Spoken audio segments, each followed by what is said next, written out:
What's up, guys? Casey and George back with the Going Bracket Racing YouTube channel. Hope everybody had a great weekend. Unfortunately, there was no racing for me this weekend due to weather. But hopefully that's going to change this week, man, because we got about some 70-degree temperatures throughout the week. It's going to finally be nice outside with 70 degrees a day. It's actually kind of hot here in my office, so that's a good sign. But George, man, I know you finally got you a truck, so you're halfway there now. Yeah, that's definitely the highlight of my week so far. Is finally found me a nice diesel 2001 7.3. Had a nice Lear camper shell on the back of it. I mean, all of my stuff's not going to get wet going down the road now, so I mean, can't really beat that. If it's raining, I've got some cover there, so I can't beat that with a stick. And like I said, the old guy, he brought it to me from Houston, which is about 3.5 hours away, so it really couldn't have worked out any better for me on getting that truck. So definitely, man, I'm only one step away now just to drive down to Illinois to pick up the other truck, the S-Dime, and stage her up, do a burnout, stage her up, and turn on some wind lights. That's what I feel like doing right about now. I don't know about you guys, but I'm ready to go. I'm itching. That's like an addict or something. Somebody call me a rehab center because I need some help right now. Okay, so yeah, man, that's what's going on in my neck of the woods. Man, I'm ready to go racing myself. I feel the same way as you. My car's been sitting in the trailer since I went to Tessington the other night, so I've been ready to go, and it's just been one thing after another. But we're going this weekend as long as the weather holds off. I mean, it looks to me like everything's crystal clear, but nevertheless, you know, at the Going Bracket Racing YouTube channel, we like to bring new brands, new products, new faces to the bracket racers like ourselves. This week's guest is actually with us all the way from Canada through the wonderful world of technology. His name's Brandon Barker, and he is the face of Bracket Life brand. If that name sounds familiar, it's probably because, you know, you've seen him on Motor Mania or his team on Motor Mania at some of these big money races. And he and his fiance started Bracket Life brand a while ago, and George and I were interested to learn a little bit more about it. So we figured what better way to learn than to get him on the Going Bracket Racing YouTube channel. So Brandon, welcome to the show, man. We really appreciate you being on with us here. Hey guys, thanks for having me. Yeah, man, absolutely. But so we know you're in Canada and everything. So I guess where you at in Canada? And I thought it snowed a lot up there, man. How'd you even get into drag racing? Yeah, so we're right in Belleville, so kind of right in between Toronto and Ottawa. So it's a pretty good spot for us. We're close to everything, all the races in Quebec, all the races. If we did want to go west of Ontario, we get everywhere there, and then it's not too far away from the border either. I'm lucky in this kind of area, we actually get missed by a lot of snow. It just happens to be where we're sitting, and we're south enough that it's not horrible. I mean, like right now it's not great, but it's starting to get warmer. Most of it melted today, and then it's supposed to get warmer again tomorrow. So hopefully by the end of the week, it'll be a lot less, and then we'll start getting closer.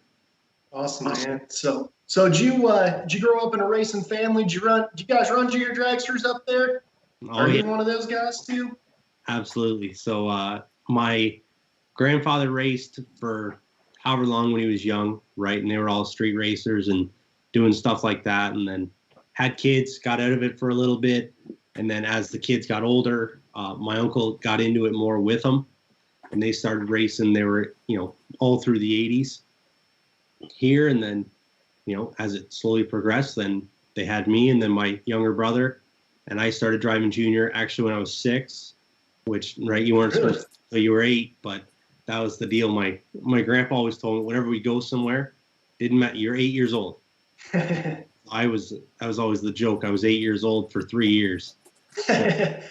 So we well, did you that. don't have an ID whenever you're 8, so. No, that's right, so nobody could tell.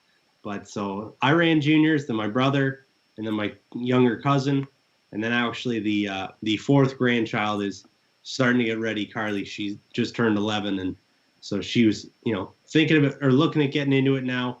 She was a little not as interested as the rest of us were, but it's looking like she's going to start this year, and then, yeah, the rest is history, man. I was at the racetrack for the first time when I was 6 months old, you know, so Yep. all through it. That's exactly like me, man. But I guess the main question everybody's going to have here is, I guess in your own words, or what is Bracket Life brand exactly? I know we've been seeing this all over the internet for what, a year or two, something like that, maybe a little bit longer, but that's whenever I really started noticing it. And what is Bracket Life brand? So mainly for everybody kind of on your side of the border, Bracket Life brand is an apparel store for Bracket Life, or for bracket racers who want to celebrate, you know, loving bracket racing and growing up with a bracket life, you know, and how drag racing has impacted you, shaped you as a person, changed your life, impacted, you know, who your friends are and all of those relationships. So we want to celebrate all of that. It started out where we were sharing stories from everyone that we would have everybody submit, and we still do have people submitting their bracket life stories of how it has changed their life and impacted it. So that's how, you know, that was the main idea. Is we just want to celebrate drag racing. We love it. You know, obviously, as I said, I've done it forever. And then my fiance, Rachel, her family, her dad's done it forever. Same thing. And then she grew up in it. Her and her sister race, as well as her mom and dad. So they have 4 dragsters that they take. And so that's what it is, right? We live for it. And then all summer you're at the racetrack. All winter you're thinking about the racetrack. So we needed a place for everybody else to go to show that you know, love it, that you are a bracket racer. But for most of it, all the apparel is just a racing shirt, right? It's just got a race car on it with a design and like an event t-shirt, you know what I'm saying? So the idea is that we want to create bracket racing apparel and drag racing apparel that you can wear out to dinner. You know, you go to the keg or something like that for a nice dinner. You can wear this and still have, it's still a drag racing shirt, right? So you still represent who you are and can celebrate that. So that's kind of the idea of it to push. And then we're doing a lot of stuff as well in Canada, promoting the drag racing scene there. We, you know, with our master schedule, highlighting the racetracks, and going to try and highlight all of the smaller kind of racers who don't get as much notoriety as what they should be. Because without those people, we would not be able to do this, right? Without the guy that shoots up at the gate and he's there first, second round, or third round, and that's it, you know, every weekend, but he's always there because he loves it and wants to be there. Those people don't get enough, you know, get talked about enough, because without them, none of this would be able to survive. Right, exactly. George and I can totally agree with you as far as the shaping your life and everything. I mean, George and I, you know, we did live near each other, but we only knew each other because our dads knew each other. And then, of course, we knew each other, but it's all because of racing. But George, I mean, you know how that goes. Oh, 100%. You know, I'm going to be honest with you. It's one thing that I'm looking forward to in my rookie season, kind of being on my own here. This is the first year that I'm going to have my own car. And I've mentioned this in previous streams, but I've got 2 kids, 2 boys, who are going to get a chance to run around similar to what all 3 of us did, obviously, and make friends, lifetime friends likely, at the racetrack that they never lose track of, because there's a common interest, and it's more so a common burning or something that you've been, you know, kind of just marked by, imprinted upon by the sport of drag racing. And so that's one of the main things I'm looking forward to, aside from being able to compete in a race car, you know. So it definitely meets me right at home. That's how I was brought up. So, but definitely, you mentioned the master schedule, and that's a perfect kind of segue for me, because that was going to be part of my next question, kind of getting into the bracket racing scene over there in Canada. Oh, Canada, I can't sing your whole national anthem, but I've heard it enough times to know how it starts. So definitely want to give a little bit of an understanding, because you know, we're from the United States. We don't necessarily all know how the bracket racing scene is in Canada, but I'm starting to just get a revelation that it's probably similar to what it is in America. If you want to kind of jump off that, kind of give us a highlight of what the bracket racing seems like there, maybe highlight a few races on that master schedule, if you'd like. And maybe next stream I'll make sure to get to the flyer up if you got flyers as well. So what's going on over there in Canada, bracket racing wise? Absolutely. So obviously, the master schedule idea came the same place that everybody else would get it from, from Michael Beard at Loose Rocker. So I wanted the same thing for all of us. And it's pretty big here. Like I think a lot of people would be very surprised as to how big it is. Right now, kind of in our area, the biggest series to go to would be the Canadian Bracket Super Tour. So it's run mainly out of Quebec. And then there's 5 races on that. We go to Luskville, and then right now ICAR. And so that's the best, in my opinion. It's the most competitive series in Canada. Now, hard to compare to the West Coast because, we're 36 hours to get to Alberta.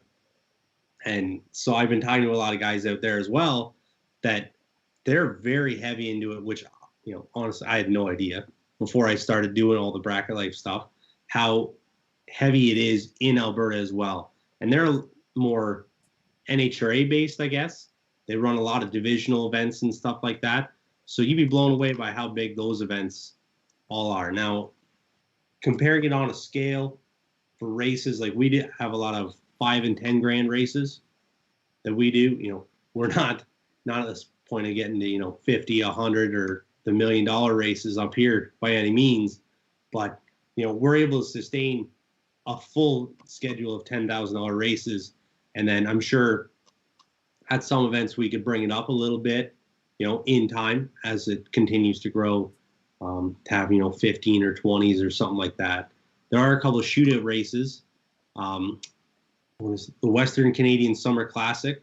Actually, I did on our YouTube, I did an interview with Travis that runs that in Alberta, and they have just their shootout race is 20 grand to win. Wow. Right. So it's just Saturday night.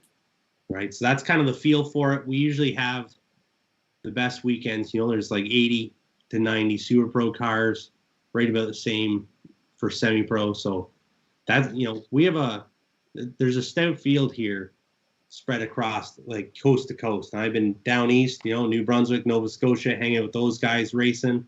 And then I haven't made my way west yet, but that's kind of on the bucket list to get out there and race with all the guys out there. But, it's really bringing it together, and it's healthy right now. Definitely, yeah, it's awesome. Bracket racing's healthy here. Yeah, we see a lot of guys actually come down to these races. Do you ever get a chance to run with the Angers twins? Is that how you say their last name? Yeah, so the Angers there. Yes, Fred and Frank. That's actually the Super Tour. They are in part with running it.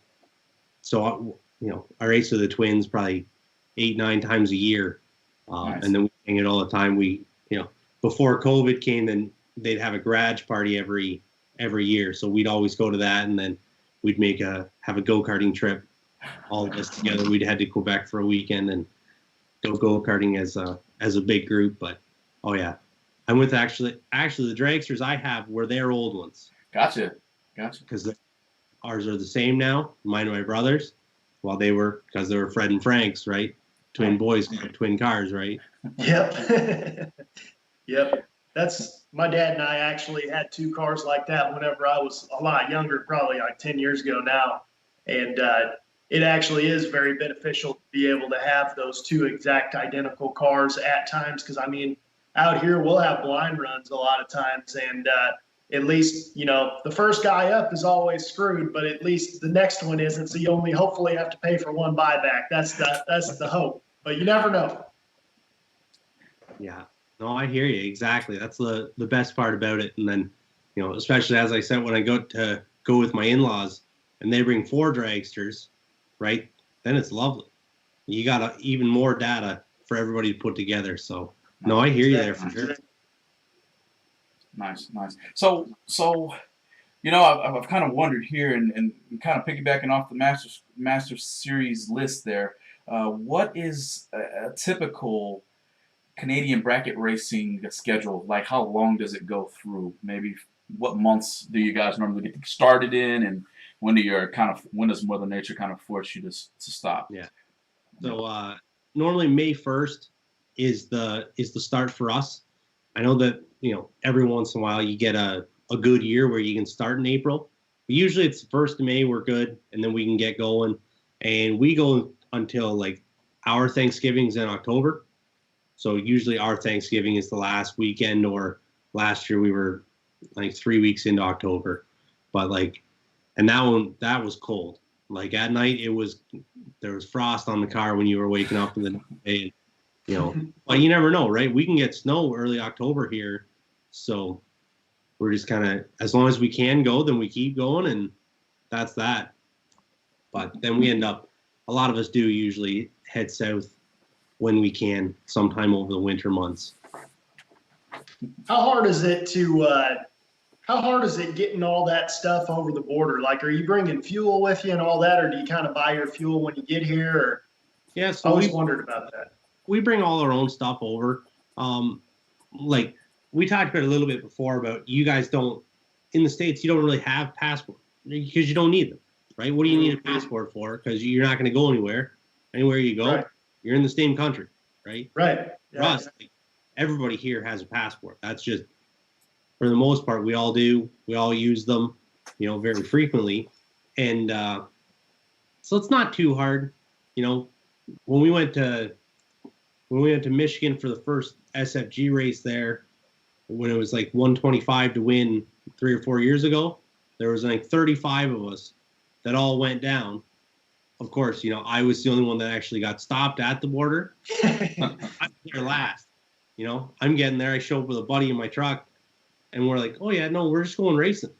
There's 30 people already through. But no, I got, I had some issues there, but it was just a mix up with, going in the wrong lane at the border. But it's, for the most part, it's pretty easy. And then you'll get stopped usually just because the border guys want to check out the cars, right? Yeah. That had that before, right? You stop, you open the doors up, and they like to just check it all out and see them because they've never seen what a race car looks like. So, but yeah, for the most part, we have no trouble, and we bring everything. Fuel and all our spare parts and stuff. Better if you keep, some more stuff documented, but for the most part, there's no big hassle. We don't dread going across it, right? Mm-hmm. That's always good. So, how many cars do you guys have, man? I mean, I've seen your videos on the Bracket Life YouTube channel, and it looks like there's about 15 at any given time in that shop. Yeah. Yeah. So on the YouTube channel, I do a lot of stuff at my father-in-law's shop. So then there's, my dragster, my brothers, and then my in-laws, Mike, Vicky, and then Ashley, my sister-in-law, and then my fiance Rachel.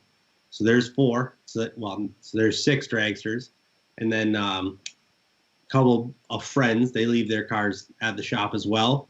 So there's 8 dragsters sitting there right now, 1 truck, and then if I should do a video here too. My uncle has 2 55 Chevys, and then my cousin has a dragster as well, a diamond one similar to ours. So it's full. There's definitely no shortage of race cars anywhere around here. Yeah, that's saying something too. Whenever you have that many dragsters and it's still full, because they save space. So we got a ton of door cars over at my dad's shop, and they fill up stuff real quick. But yeah, man, I totally feel you on that. So, George, what else you got here, man? I got a few comments in the chat, which is pretty good, and keep them coming, guys. We can definitely any questions that you got for the Bracket Life brand there himself, and I'm sure Brendan's here to answer some questions if you got them. But Cody Newman, he says Canada is good for bracket racing, all really friendly and help anyone out, just like in the States. Hey, we can jump off of that because that's us. That's us. Like, Brandon, you're from Canada, but I'm from Texas, and I'm pretty sure we're brothers now. So we do the same thing, you know what I mean? And that's kind of how drag racing is. And to kind of piggyback off of his comment, I'm pretty sure you agree with that, huh? Where everybody is like, all right, I broke a rocker, and it kind of turned into a little bit more than that. Let's fix it real quick so I can make the next round. The same thing happens in Canada, I would presume. Yeah, absolutely. So it's great to see Cody commenting. He's from, Northern Ontario. We have a couple of races up that area every year. So I usually get to see him twice a year. There's not, I believe, been a race I have been at with Cody where he has not been the first in the lanes for the first time trial of the day every single day. So throw that out and say hey to Cody. But exactly, that's exactly what's going on here. Same deal as everywhere, and that's a drag racing thing across the board for sure. That everybody's there to help, right? We're all friends. It's the same, Troy and Derek, who's dragsters, are in Mike's shop. Troy won the championship at Luskville last year. Derek's won it, 50 times before that. So you're there, your fiercest competitors when you're racing, but they're your best buddies when you're hanging out off the track, and everybody helps each other out. So, and that's when we were we'd go to ESTA a lot, race Vince Mussolino's races, and same deal, right? Everybody's there to help you. Everybody's there, just to race. If somebody's going to lose, they're going to lose on the racetrack, not because of a parts failure or something that could be avoided. Speaking of parts failures, we got a question in the chat from Alan. Who builds your motors up there? Do you guys build your own motors, or do you have an engine builder up there? Yeah. So who we use and who is for this part of the country, I would say like the most highly used, I guess, would be D&D Performance. They're in Chesterville. They're kind of near like Cornwall area, which is right by Gananoque, in between Cornwall and Gananoque, where you would get into the States. But they do all of our stuff. They're stacked up. Ed and Rolly there and Todd do all this stuff every year. And there's pretty much, what did they say? I think there's, nearly 40 engines that show up at the end of the season. Start of November, they show up, and then they're all ready to go in May. So, they've got a steady program. They take care of everybody, and they do great work, right? We wear our stuff out all the time, and, they're always on top of it. So that's where we get it done up here. And then there's a couple more guys that are in Quebec that do performance stuff.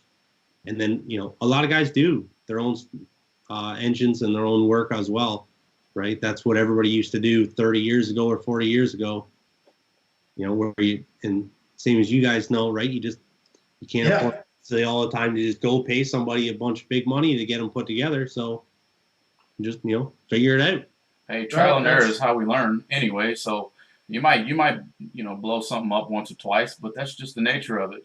I guess you'll figure it. I hope you figure it out what you did wrong. And hopefully it wasn't something as little as not running the valves. and I mean, come on now. So that's awesome. And I'm looking through for some more comments, guys. So you guys come on, bring it. I know you're out there, and you might as well comment, and we can talk about it all day long. So. Got another comment here from Jeremy in the chat. If I can get my mouse over there real quick, we'll take a look. It says, we used to race Super Chevy races in Indy with a group of beer-drinking Canadians that were fun as hell. Great bracket racers who you did not want to try to match beer for beer. Is that a true statement? Like, I guess that gets off tangent a little bit, but Canadians like to party, I guess, huh? You could definitely say that. There's if there's anybody that would ever like to challenge any Canadian drag racers for, as I said, a beer for beer competition, then I got two guys. I'll set you out with Trevor and Kyle, and we'll let you go. And then, good luck to you. All I got. Oh, you heard it here. You heard it here on Going Bracket Racing YouTube channel. I'm pretty sure we're gonna run into each other at one of the big races, and I'm just gonna hide in the hotel or the motorhome because I'm a lightweight, so I'm good. I'm good with the competitions on that end. Yeah, absolutely. They do enjoy, after the race is done, that part you got to enjoy as well. Right? Well, it makes it a lot better when you have motorhomes and things that you're pulling from Canada to be able to stay at the racetrack.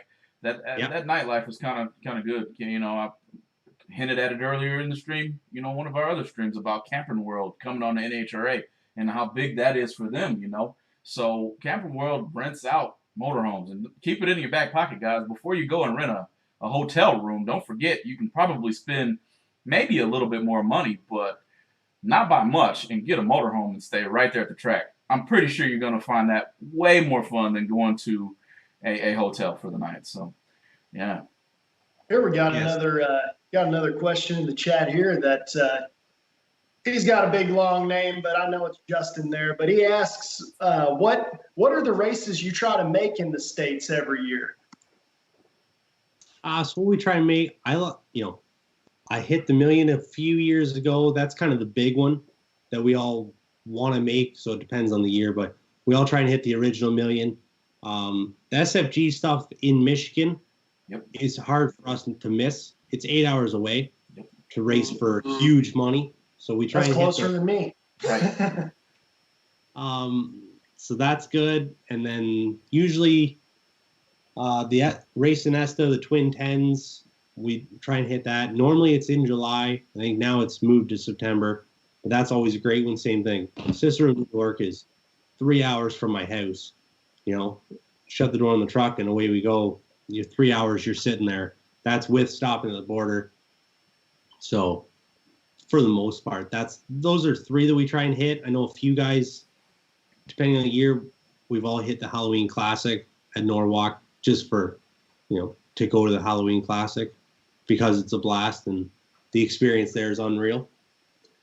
Those would be, I think, the biggest ones that I think would be, that everybody aims at. But there's a mix. A lot of guys hit Michael Beard's door car races in November at Piedmont.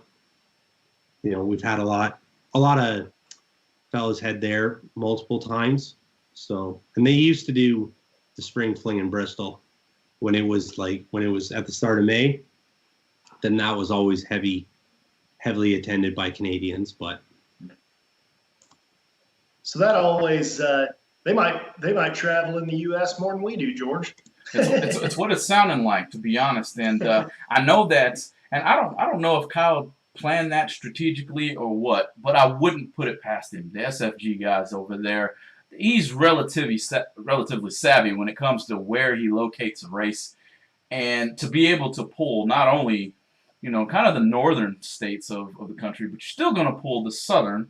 We're talking about running for $1 million here. It's not like, and then the entry fee is just so stinking low that it's not like you're not going to pull racers. Well, I guess I understand why Michigan. And I'm just going to say 131 is a tough place to race, in my opinion, Brandon. You can tell me what you think, but the stinking lake likes to play with everybody's combination. And it's like, all right, I'm guessing now because it's 12 o'clock at night, but the humidity just rolls like freaking crazy. So it's like, all right, what do I do there? Do you race that track quite a bit? Or let me ask this, do you get a lot of races like that in Canada to where there's something, maybe a man-made, maybe a mountain, I don't really know the terrain, but something throwing phantom air or phantom humidity at you all the time? Yeah, so I only race 131 once a year because of the 8-hour drive. There usually only is the one event that's worth us going to because there is so much going on in the summer here that's really worth our attention. As for the terrain, like the easiest one to come is the place we're at almost every weekend, Luskville Dragway in Quebec. Rachel and I got our engagement photos done last year there because it's right beside a mountain. Like if you take the back road to get in, you drive the mountain path to get to the racetrack. It is right beside it. Everything's clear. It's a sunny day, lovely time. And then all of a sudden, boom, 2 minutes later, and you're covering the cars up or you're putting everything away because there's a storm coming or something. It changes in an instant. So we've always got to fight with that. Right. Justin's in here again. He says he must be talking about the beer drinking contest. Says, sounds good. Maybe we can meet up one day at a race, have a few. And we've got Kevin Wood in here too as well. And he said, and I'm pretty sure he's piggybacking off of the thought process of running at 131. Man, that's just a fun place to run there. I think if you make it to the night sometimes, maybe things start to calm down. But then again, there's always that little bit of humidity that blows off that lake. So certainly glad Kevin kicked in. I watched Kendall, Kevin, take it down deep a couple times this week, so congratulate him for me. I'll have to get him on the show and kind of give him an interview as well. So thanks for tuning in, Kevin. Is that over in Tucson? No. This race was over at Extreme Raceway Park. It's probably where I'm going to do the gist of my racing. That along with I-30, I believe. So a lot of things went down. I guess last week they had 2 5s. I think it was 2 5s and some gamblers races. I could be wrong there, but we definitely have some things going on there. So. Yeah, man. I don't know. What other questions we got from Mr. Brandon with Bracket Life? Man, I guess we ought to give Brandon a chance here to thank anybody he needs to thank, or tell everybody where they can find him at. And where can we find you, Brandon? We know you got the YouTube channel. We know you're at Bracket Life. We know you answer emails. Yeah. So obviously, like you just said, bracketlifebrand.com. Bracket Life on Facebook. Bracket Life's one word, and then that Instagram, or you can find me, just Brandon Barker on Facebook. I'm all over the place. That YouTube as well. Every week we post that. We have a bulletin that goes out every week. Post our blogs. Talking about just random stuff, right? We'll talk about race results, or we'll talk, get to know me. Last week I think I did top 10 things that you don't know about me, right? And just to kind of build it up, make that relationship a little bit more. As for everybody that I can thank, obviously, first, I have to thank my lovely fiance for everything that she does and all the help in creating the Bracket Life brand. Mainly it was her idea. She does all that, back end work and that nobody sees, right? As you guys know, running the channel and stuff, there's so much time and effort that goes into it that nobody has a clue about, right? You think you just, click live or take a video or whatever like that, and then it's posted. But a lot that goes into that, especially with the apparel stuff.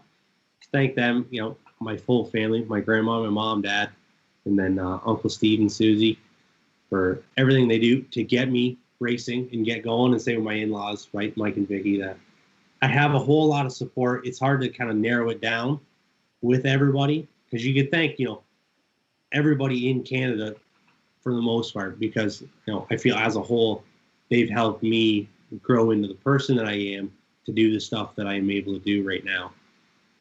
Well, I heard that, and I think you gained a fan here, Kevin Little. I think he's really liking the decal. He says, "How can I get those decals?" And I kind of agree with that. There's some nice decals you got going on there, man. Absolutely. No, I appreciate that. Right on Bracket Life brand, right on the store. So every order that comes in, for a t-shirt, hat, anything like that, that all comes with, we put 2 decals in there. And then you can order extra ones as well, that there is an option for that. And then some for everybody in the States to remember is that when you look at the prices on Bracket Life, if you're looking at the Canadian prices, you get, you knock that discount on there from the exchange rate. But, or if you're looking through the store, scroll to the bottom, click USD, US dollar instead of Canadian, and then it'll give you a more accurate price of what it's going to be. Gotcha. But absolutely, check the store out. We got lots going on. Just had new releases for our long sleeve shirt and our crew neck sweater. We've got more coming this summer, getting ready to go. So it's going to be all fresh and new coming out. Awesome. What? And I don't know if you mentioned, what was that website? bracketlifebrand.com. Awesome, man. George will put that in the description down below and everything, Absolutely. man. And as always, we want to thank Rhino Classifieds. Thanks for everything you're doing for us over there. ryno.co. New racing classified section on there. Get everything everything you're looking at, man. It'll all be in your general vicinity. If you only want to see trailers, then you only see trailers. You don't need to see these dirt track late models if you're looking for a 4-link dragster. So just like and follow that stuff, and you'll see what you need to see. But Brandon, man, we can't thank you enough for being on the Going Bracket Racing YouTube channel with us. If you ever need anything, let us know. Hopefully we'll be on here interviewing in the future. Maybe you'll win that SFG million, or maybe we'll win it and you run her up to us. That'd be ideal. But, we got to get there first. Hey, if that happens, I'm sure we can make it worth both of our whiles. So don't worry. It'll be okay in the end of it anyway. I'm going to host the trophy. So y'all better stay away from me as it is. So, no, but definitely pick your back off, Casey. Thanks for coming, man. And we definitely look forward to anything you want to showcase here on the Going Bracket Racing YouTube channel. and you just let one of us know. We'll get you back on here anytime you're ready, man. Absolutely, guys. I appreciate that. It's been great. The best part about it is that, I'd be on the dragster side and you guys be on the door car side, so we won't be able to meet till the finals anyway. Good point. Of course, I think that changed with the SFG. I think he's putting us on a ladder at 16 or something, whenever we can go on a ladder. So no more door car until like the very last door car standing anymore. So it's going to get a little bit more intense is what's going to happen. Absolutely. It doesn't need to be separate as it seems all the way through, I guess, because the door car is taking the cake for all the big races anyway, Brandon. You sure you don't want to buy a door car anytime soon? If I could, I would. If I could, I'd be all over the door car stuff. I'd love to brush up on all that. I really want to get, I want something I can run, top ball van flip break in. I used to be all right. That's fine. Yeah. Certainly. Yeah. No, it'd be cool. One day I'll have one. There we go, man. Awesome, right. Man. Well, we appreciate it, and thanks again for coming on the show. Absolutely, guys. Thanks for having me. It's been real fun, and I'm sure it's not the end of it. Yep. We'll see you later, guys.